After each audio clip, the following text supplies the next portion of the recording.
Вот вы на войне когда-нибудь видели вот такое?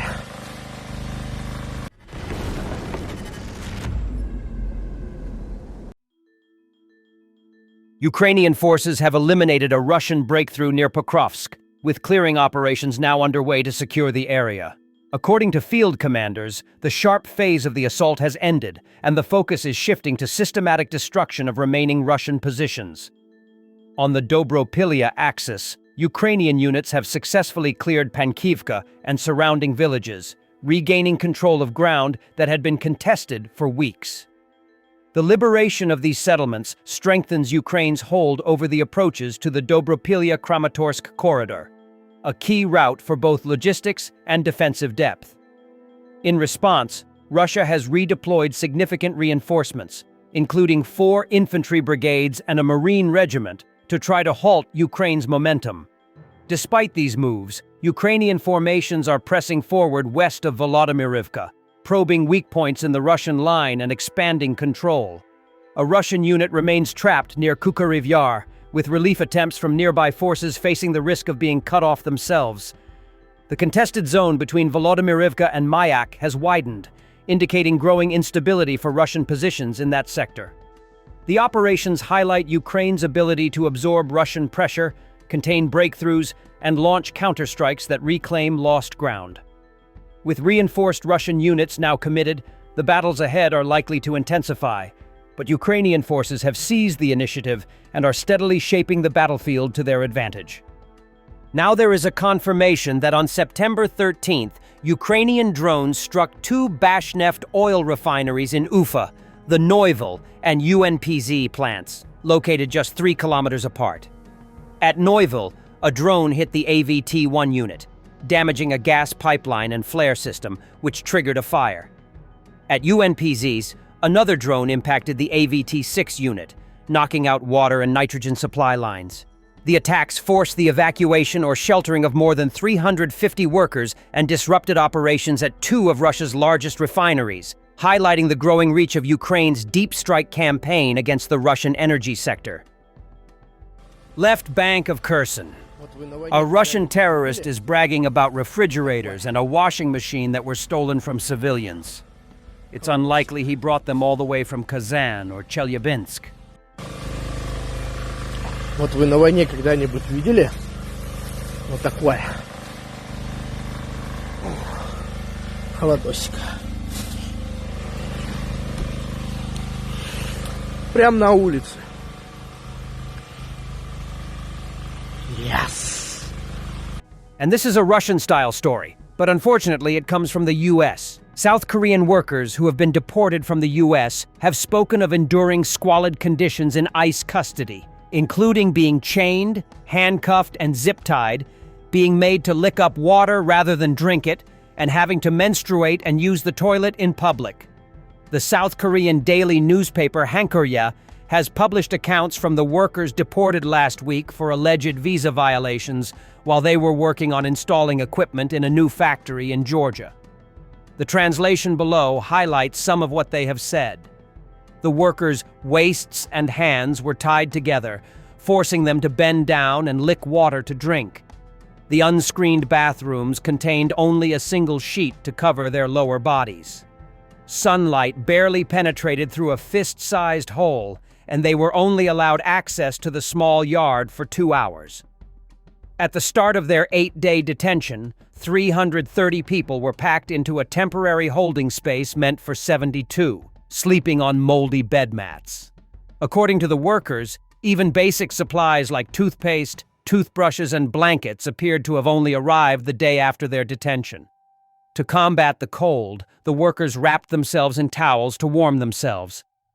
Many workers only moistened their lips with water, which smelled, and their only food during their detention was canned beans and toast. After 3 or 4 days, they were transferred to 2-person rooms measuring about 5 square meters, 54 square feet, with a bunk bed and metal desk in each. The toilet was open, so they covered their lower body with a cloth for a semblance of privacy. Cho Young-hee says, "It was a situation where menstruation was particularly not guaranteed as a human right. There was no way to solve it in an open bathroom. The workers were confined for 22 hours a day. Once a day, they were given a 2-hour daily outing to a narrow yard half the size of a basketball court. Kucheriv says that the workers and their families are in shock, describing human rights violations and absurdities they could not have imagined as ordinary Koreans living in 2025. The newspaper says that the conditions of their detention violated all internationally recognized minimum standards for detainee treatment, Nelson Mandela rules, including hygiene, communication with the outside world, the ability to raise objections, and the ability to explain the situation. The workers were not told what they had done wrong. One complains, "We were being held in such an inhumane detention without knowing what we did wrong, and the reality that no one is apologizing has really hit us hard." They were visited by the South Korean consul and other officials, of whom they asked, "Shouldn't we find out what we did wrong?" Diplomatic pressure seems to have prompted the U.S. government to improve their conditions. The South Korean government says that it is investigating possible human rights violations.